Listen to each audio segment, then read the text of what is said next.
Okay, good morning, ladies and gentlemen. Have your attention, please. All quiet, please. Thank you. Go ahead, have your notes out. We're going to continue getting the details of the last component of this particular unit, which is the Persian Gulf War, which happens in a location called the Persian Gulf. But mostly it's happening in Kuwait and southern Iraq. Okay? And got all kinds of good stuff. In fact, I had a whole bunch of different clips, and I don't know if, I wasn't sure if I was going to get to them, but I have to shut them out because the video wasn't working last period on the Rape and King, and it was like, oh my gosh, yeah, we didn't actually finish that. So be nice, Trenton, nice to the juniors. I think I gave them enough warning ahead of time so we didn't have massive tears, at least in the classroom, but who knows if, that could be, yeah. Yeah, just like I was doing with you guys with Schindler's List, although we got COVID to stop that, so, pandemic prevents the finishing of. Did you guys finish watching that? You did. Good. The Schindler's List, because we were starting it. Yeah. So I'm going to be showing it to the juniors, for sure. All right, and early next week, obviously not Monday, not Tuesday, Wednesday perhaps, Thursday probably for sure then, test on that unit, and then we go into, let me see, what do we got after that? Oh yeah, genocide after the test. Okay. Buckle up, because we're getting into Rwandan genocide, and it's tough, and I think I will show you. Yeah, we got time for it. Don Chalo. You guys like Don Chalo? We've got. Right? You guys know who Don Chalo is? No, off the top of my head. Should I know? Are you into Marvel? Yeah. Movies? Yeah. Marvel movies? Yeah. Don Chalo? He is, okay, help me out here. What's his character? He's the guy that flies, that hangs out with Iron Man. Colonel James Rhodes. Yeah, exactly. The second one, because that's not the original Iron Man, like Rhodes, but eventually Rhodey. Yeah. Air Force. Don Cheadle. He plays if he plays a guy in a hotel who tries to keep hundreds of thousands of people from being massacred to death during the Rwandan genocide. Oh, good for him. Very powerful movie. He plays a powerful role. He plays. Quote these things back. Oh, good for him. Oh, good for you. Nice job, Oscar Schindler. Those are the kind of things that come back and people come back and they quote you and go, "You son of a gun." Right, exactly. It's on tape. Yeah. Like Jackson, is that rolling? Is that playing? Yeah. Can we scrub your Twitter, all your Cut that part out. Let's do it again. So yeah. And when you get a story like that told in that delivered in the by a really effective creator like Steven Spielberg or the guys that created the Hotel Rwanda, it makes you just that much more impactful. Okay. So anyway, that's all coming. Your education continues. Yes. Okay. And hang in there. If you feel like you just gotta stand up, by gosh, just stand up because we're with you, man. Yeah, you fell asleep in math. And as long as you're with me in my class, right? Stand up. Okay? Question coming.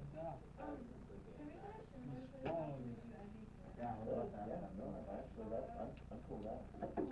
No, seriously, because after we finish our exams and so forth, we got movie time. Ooh. What? I will. There is a vast list of things that I'm okay with, and then I'm ultimately going to be allowing for democracy within the confines of that. It's not quite like Chinese communist democracy in Hong Kong. In other words, the only people that can run for office are people who are approved by the Chinese Communist Party. It's more broad than that. So, if you want to do Spaceballs, fine. If you wanted to do the rest of Schindler's List, fine. I think some other movies that people have chosen in the past, Forrest Gump. There's one I think I've shown one or two times. Yeah. Okay. Shh. Yes. How many classes do we have after I do things? Oh my gosh. It's a good question. I don't know. More than in the past, I think. The thing that you guys really want to be aware of and perhaps advocate for is, are you going to have to be here all the way through June 10th? I think not, because your graduation is like right after Memorial Day. Anyway, so I'll let you guys figure that out. But I've already made my position clear. I'm working all the way up to and including the exams, and then after that, And my exams, history ones come early. And everyone will be, I think that's going to be fine. Everyone who's taking the official one, which is most of you guys, and then anyone who's not taking the official one, you're still going to be in the same room. I'll just give you a special exam that day. But it'll be shorter. You guys got piece of cake for 3. Instead of 2.5 hours for paper 3, just an hour and a half, 2 essays. And paper 2, instead of an hour and a half, you have 45 minutes. Which is fine, because there's less content that's going to be covered. Okay, so that was one of the things that they did. All right, question, comment. All right, let's go. I want to back it up a little bit here. Persian Gulf War, one of the first things we usually do, write this down. You got to have your hands out of your pockets, okay? All right? Write this down. The type, nature, and combatants in the Persian Gulf War. Now, this is kind of like 2 parts, right? The Iraq invasion of Kuwait, which is very, very quick. That takes place in the beginning of August of 1990. And then after that, there's like a lull, and then there will be fighting.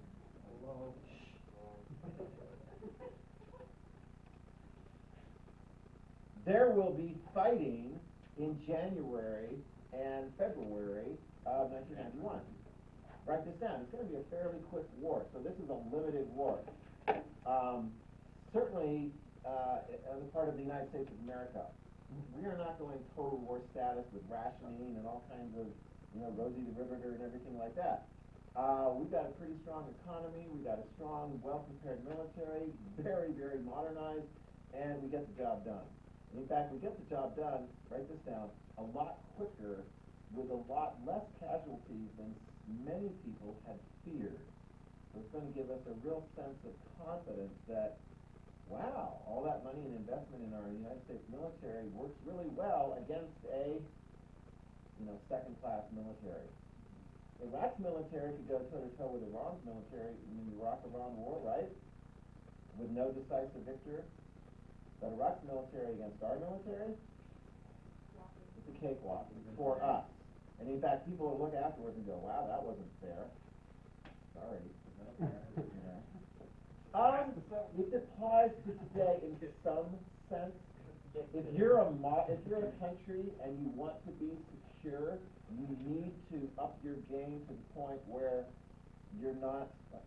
It's the same issue throughout history. You don't want to be at war with a country that has a vast superiority in technology, military technology, and so forth. And I'll show you exactly what kind of thing. You were like, oh, that's old technology. Well, it was new at the time. Smart bombs, laser-guided weapons, and things like that. Yeah. You said it started in August of 1990. Iraq conquered Kuwait, August 1990. Couple 3 days. The United States and the coalition. That's what I'm going to get into next. Okay. I'm going to highlight who is going to be on the 1991 phase. Okay. Which is going to be officially the Persian Gulf War as opposed to the Iraq takes Kuwait in 3 days in 1990. The Persian Gulf War, the United States is going to be the leader against Iraq. Write it down. The United States is going to take the lead.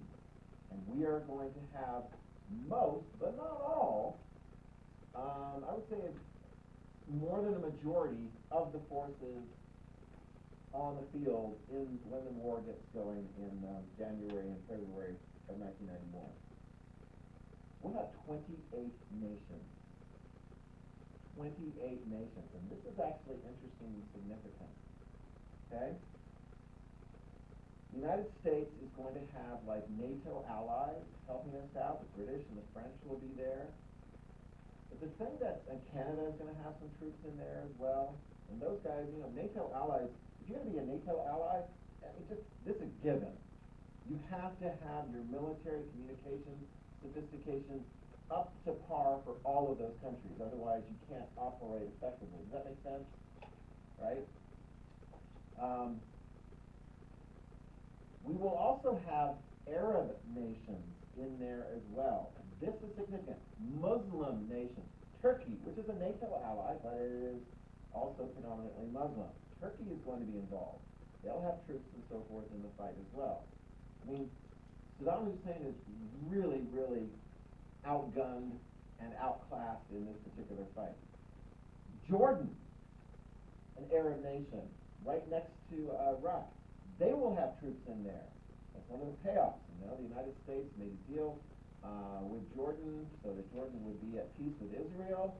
The United States gives weapons and support and money to Jordan, and Jordan helps us out in this particular fight. Because they don't like Saddam Hussein. In fact, write this down right now. Saddam Hussein, in his mind, he thinks he's going to be the great, all-powerful leader of all Arab countries. Write that down.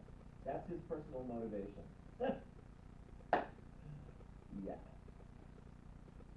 It doesn't happen. He's like, I am going to be the all-purpose Arab leader. And of course, you know, the Arabs are very distrusting of Iran, having that work out when he attacked Iran. He didn't beat him. Yeah, I mean, they fought to his side. Okay? Yes? So, the Arab nations that are involved with Turkey, Jordan. And what is that? I'm going to have a note right here. Yes, Egypt as well. Yes, Egypt is in there. Okay? So, two. And here's another one. This will surprise you. The United States was on the same side in that war as Syria. Syria. And that's a bit of a shocker. Syria is close to Iran, still is. Syria was close to the Soviet Union. Okay? Syria never made peace with Israel. And yet Syria, in this particular fight, is going to be on the same side as the United States of America. Syria hates Saddam Hussein. Got that? So they'll be on the same side there. Here is a key country that is not involved in the war. Now, granted, they're on our side too. And there's others. I mean, I'm not going to go to all 28 countries. Soviet Union. Okay? So this is at the tail end of the Cold War. 1990, I mean, the Berlin Wall's already come down. By 1991, by the end of 1991, there is no more Soviet Union. The Soviet Union stayed out of this. Make sure you have this. And who's the leader of the Soviet Union in 1990, 91? Gorbachev, yeah, exactly. And Gorbachev looks at this and says, Iraq, Saddam Hussein, you're out of bounds here. You do not have our support. Whereas previously, they had been given support to Iraq over many years, including in the Iraq-Iran war. So, Soviet Union significantly stays on the sideline. There is one country that hates Iraq as well, and Saddam Hussein hates this country. And in fact, the United States became very concerned, and we stopped we cut off aid. Write this down. 1989, the United States cut off the limited aid that we were providing Saddam Hussein because we were like, hey, whatever. You're fighting against Iran, and we don't think you're that bad, although you're not really the greatest guy. But guess which country Iraq, Saddam Hussein, was coming out strongly against in 1989, and he'd done that before too. And the United States was like, no, we're going to cut off aid. Iran. No, it's our best ally, longest running ally in the Middle East. Israel, yeah, write it down, Israel. This is going to be an interesting thing. The Israel component in this war is fascinating. Okay? Who doesn't like Israel in the Middle East at various different times in history? That would be just about everyone. Yeah, I mean, Egypt made peace with them. Jordan made peace with them.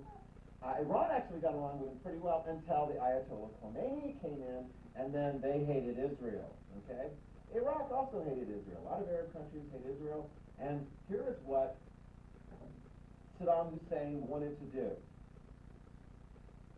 He wanted Israel to be his enemy in that war. Write it down. He wanted Israel to join the 28 nations and have its military. They got a modern military. They wanted Israel to get into the fight. Because let me see, who among the 28 nation coalition would be uncomfortable having Israel as a partner? Syria would. Many of the Jordanian and Egyptian population wouldn't like that either. So put this down. The United States made every effort to keep Israel neutral. Write it down. We're like, thank you very much, Israel. We know you would love to get involved in this war, but we don't want you to be officially involved in the war. Why? Because Saddam Hussein, he was trying to be the great Muslim Arab leader, and if he could get Israel against him, then maybe he figures he could turn Syria to join him, perhaps, or the Jordanians, or the Egyptians, and so forth. You get that? You understand that? Like causing conflict between them. Exactly.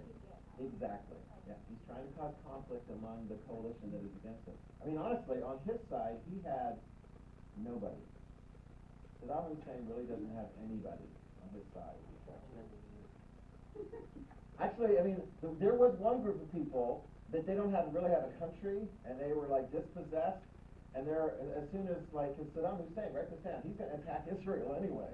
He is, he's going to attack Israel anyway. And it shows tremendous restraint on the part of Israel not to respond. Because typically Israel, if they get hit by somebody, they're like, not gonna go through that again. Boom, they'll hit back.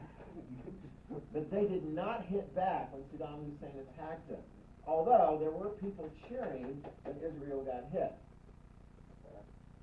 What group of Arabs, of all the Arab groups of people, is like not too happy with the Israeli government and how things have gone over the last 40, 50, 60 years?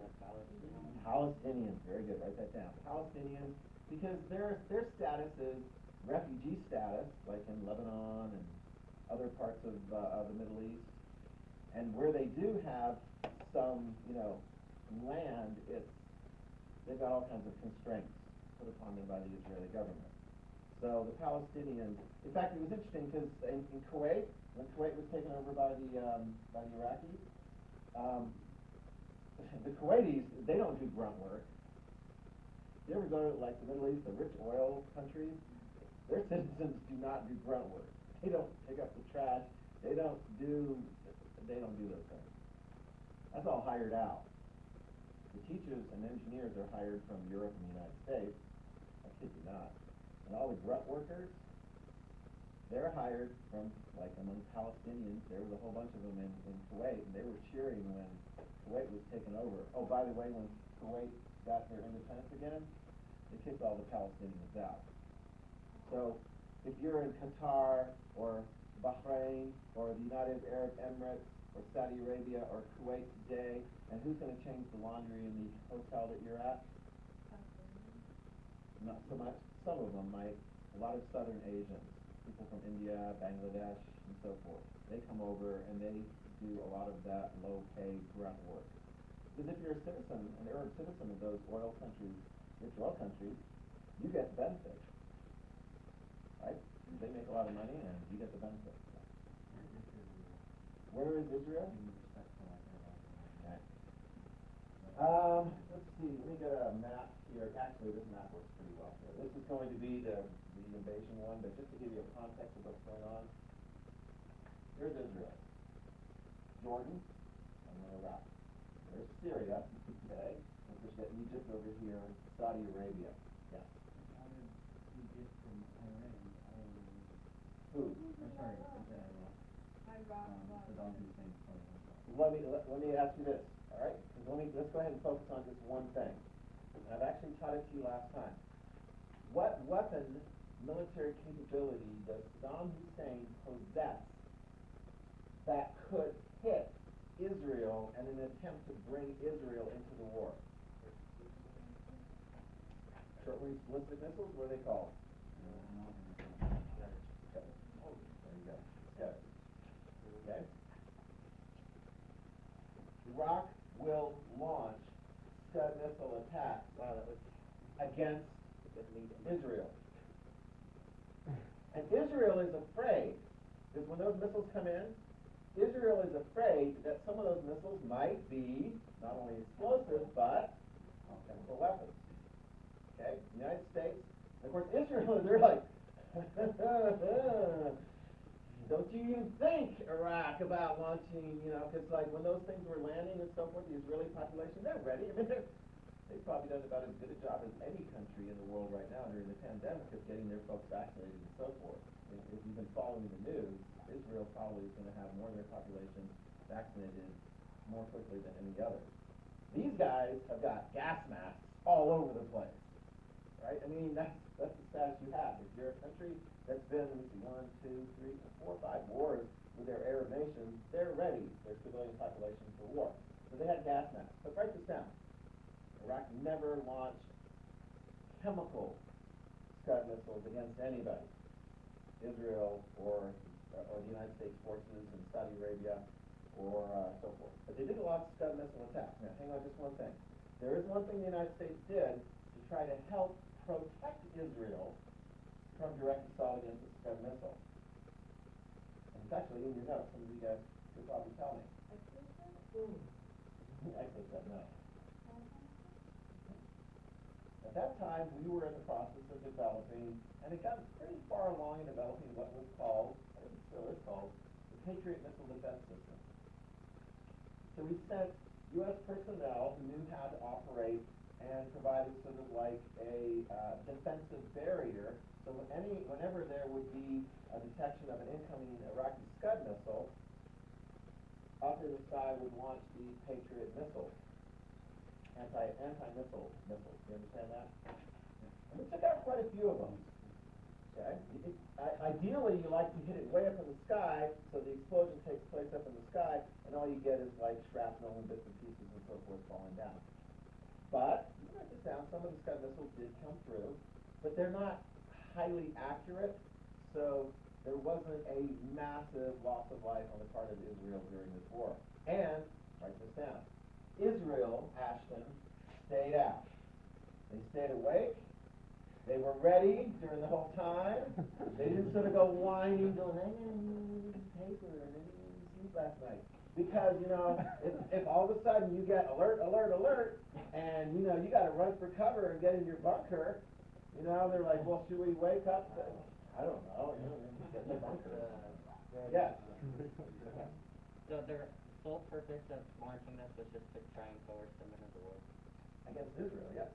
Because if they get Israel into the war, then they think, Saddam Hussein thinks.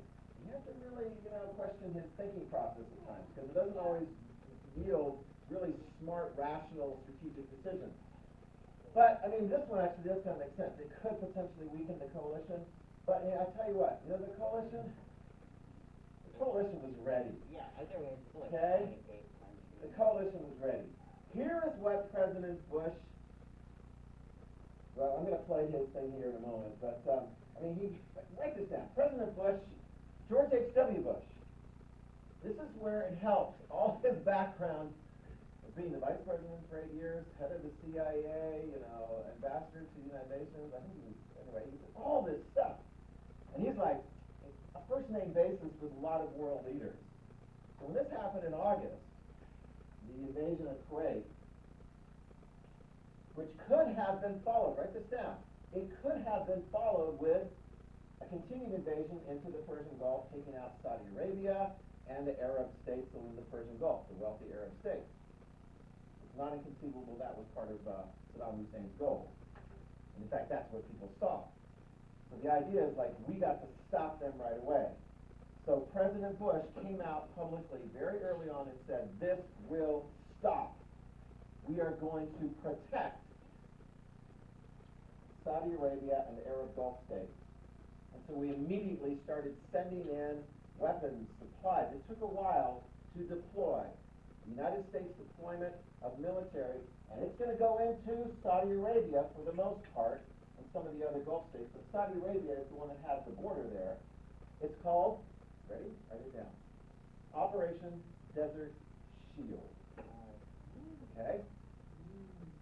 And Bush gets on the phone with all of our allies and with the Syrians and Jordanians and the Egyptians and the Turks and the Israelis, and he's pulling this all together and so forth, and you're like, whoa, dude.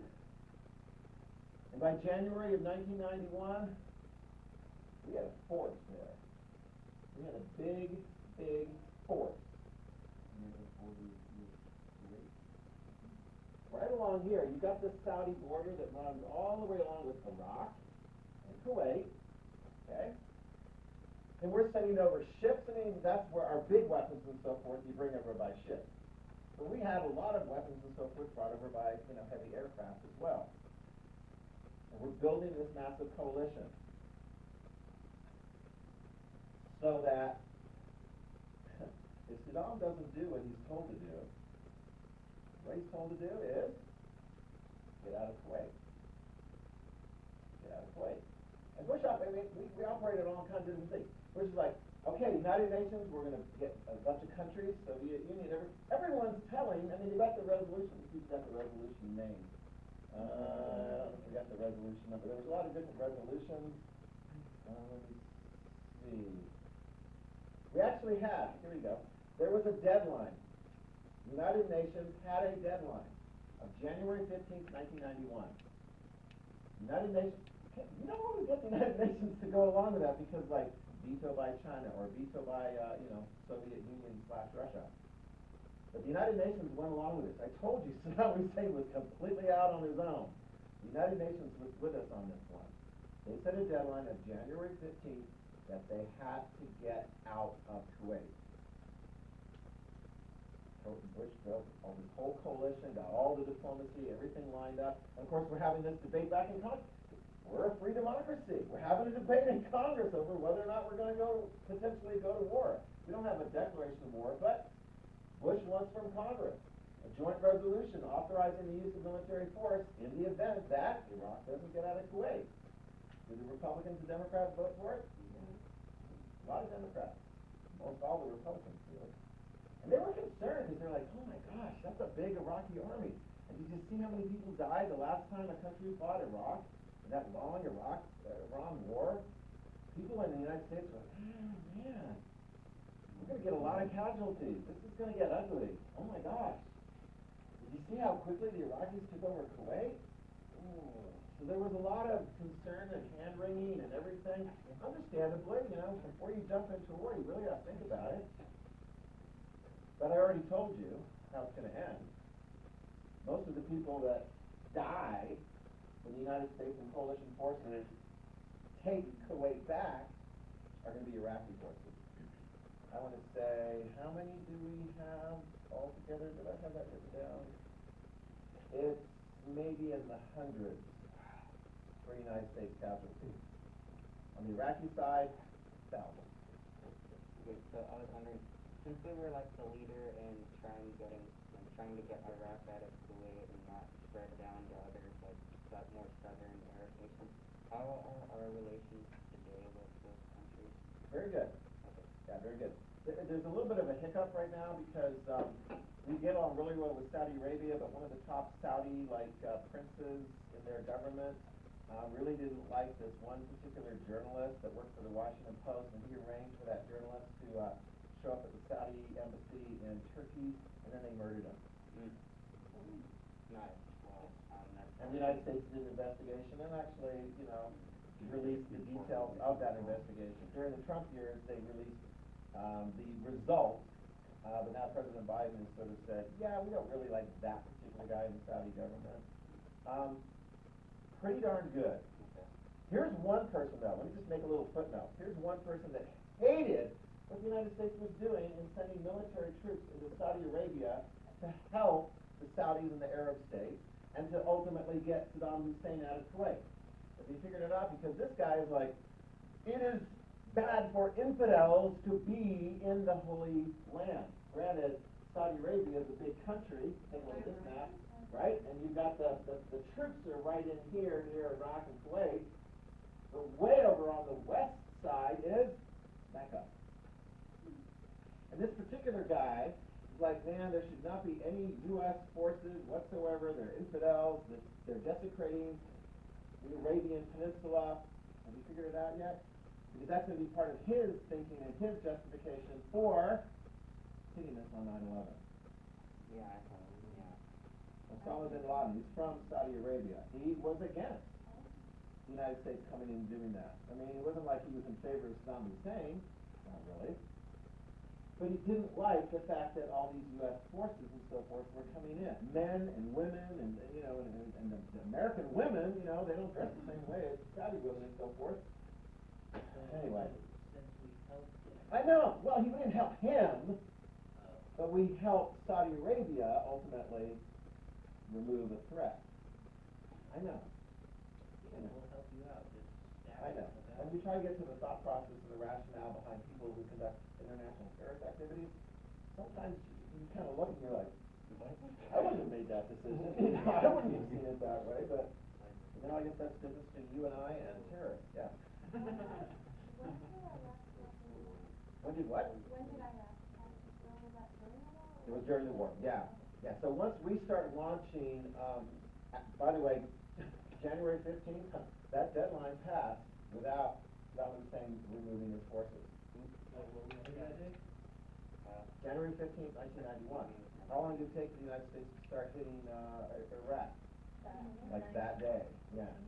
And that's when Iraq was retaliating against Israel.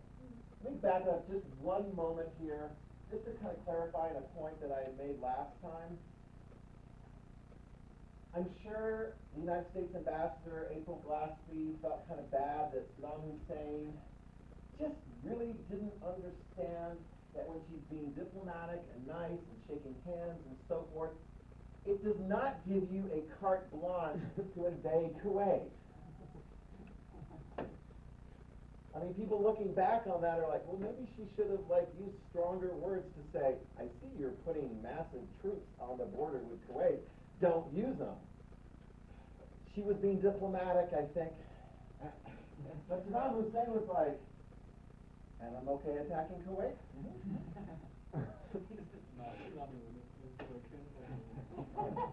Don't do that with your parents, you know, try to think that they agreed with something that you said, when really in the back of your mind you're like, I don't think they really completely consented.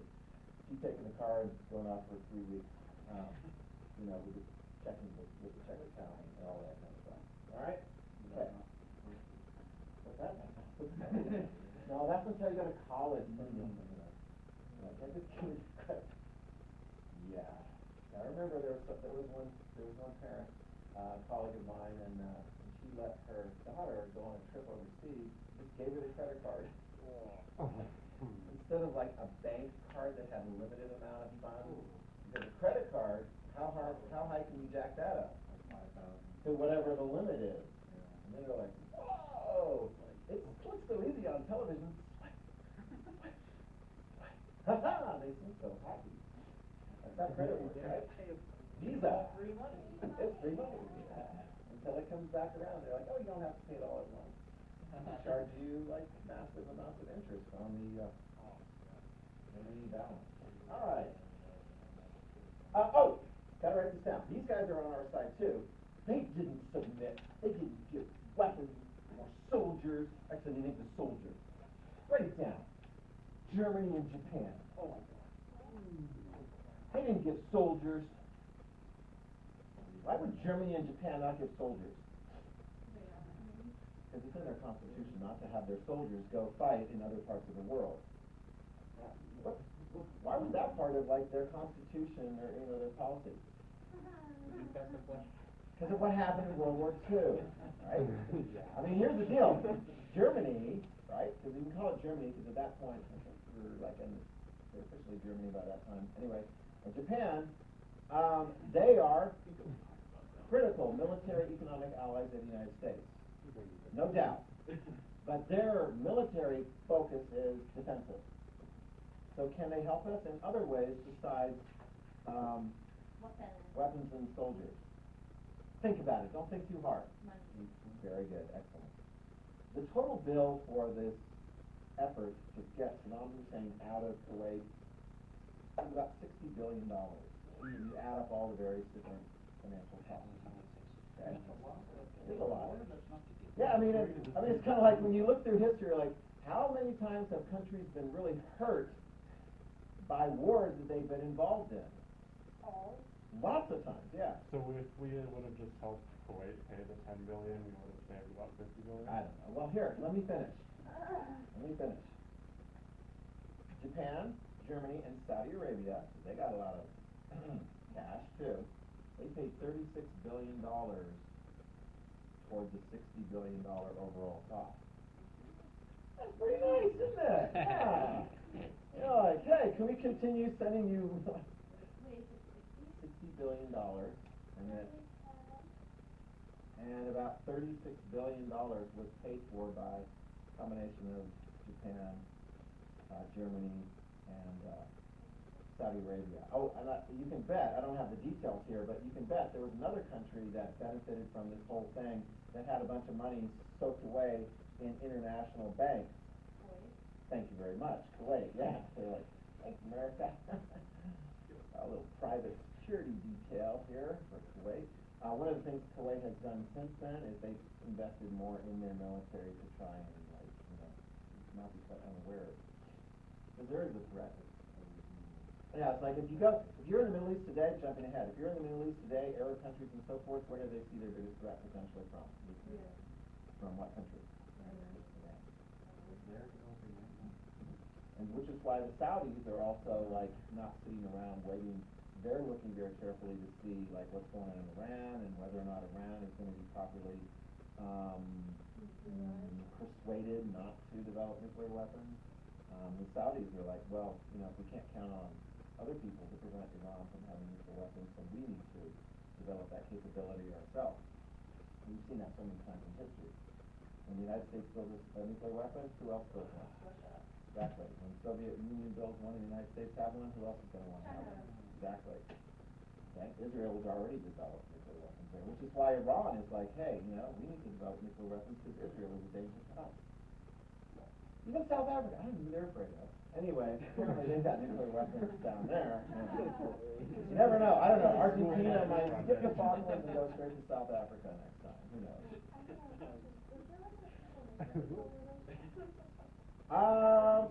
The coalition. Yeah. The coalition. Yeah. The good guys. I don't know. Just like, you need some kind of... I mean, it was interesting because there was another coalition later, like when we went to war against Iraq in 2003, George W. Bush headed up that coalition. It was smaller. I think we called it like the Coalition of the Willing or something. I don't know. Anyway. All right, so we got that.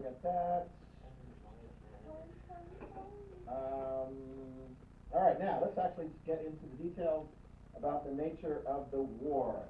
Okay. Our overall commander is going to be General Norman Schwarzkopf. Okay, United States military, Army, and he's actually, if we have time, if not, I'll post it for you. He does a really good press briefing.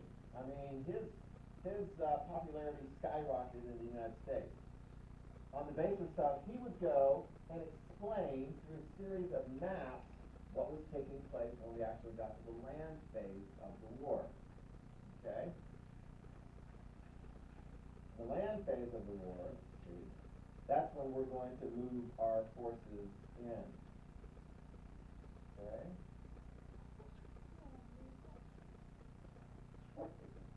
Your last name? That's an American name. We got last names from all over the world. Wait till we get to Hotel Rwanda. You're like, Paul who? Versus the beginner. Okay. Oh, I gotta have a great matching section for you on the Balkans Rwanda test. You'd be like, can you get that name like short?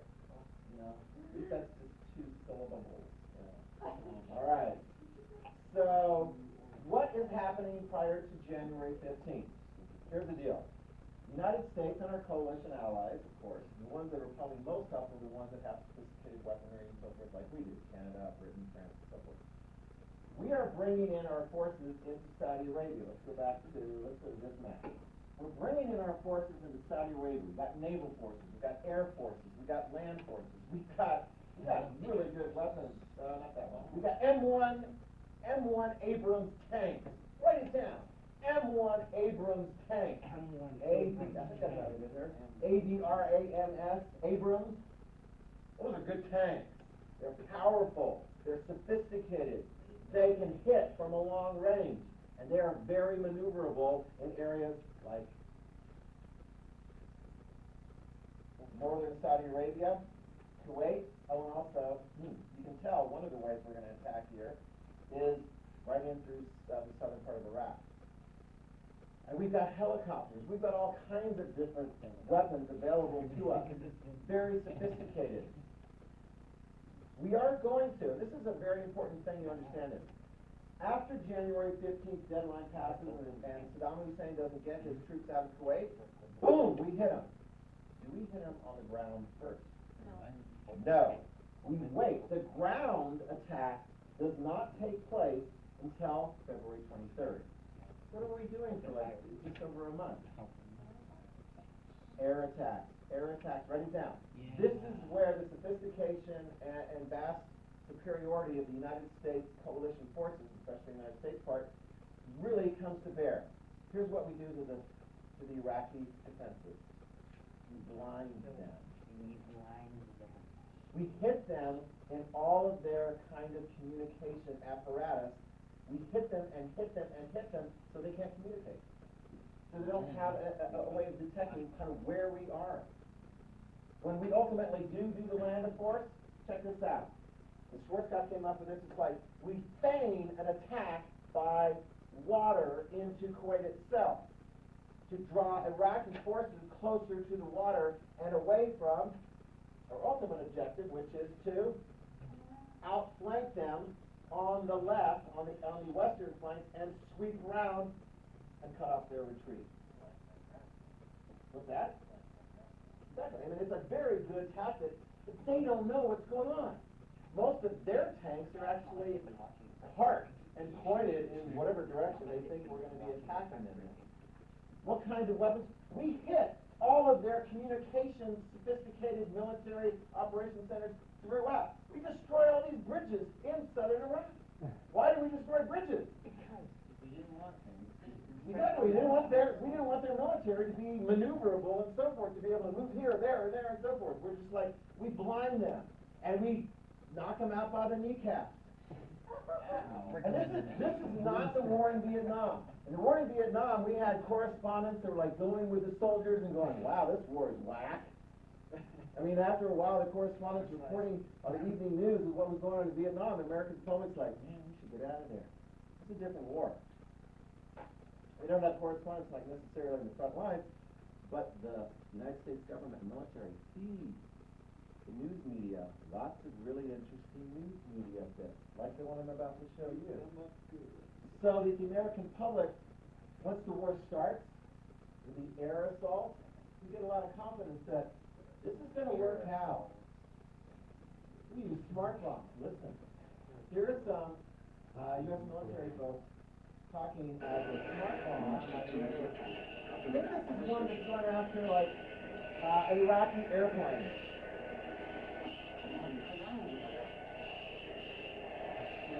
You got some guy operating an intelligence device. Oh, there we go. You've identified the plane. Use the laser guidance. We've got a missile coming in. Where's it going to hit? Right in the crosshairs. Hold it, steady on. There we go.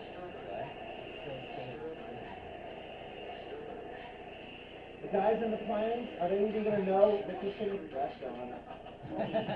Like we just laughed. Like it's not even fair. It's like a Christmas tree.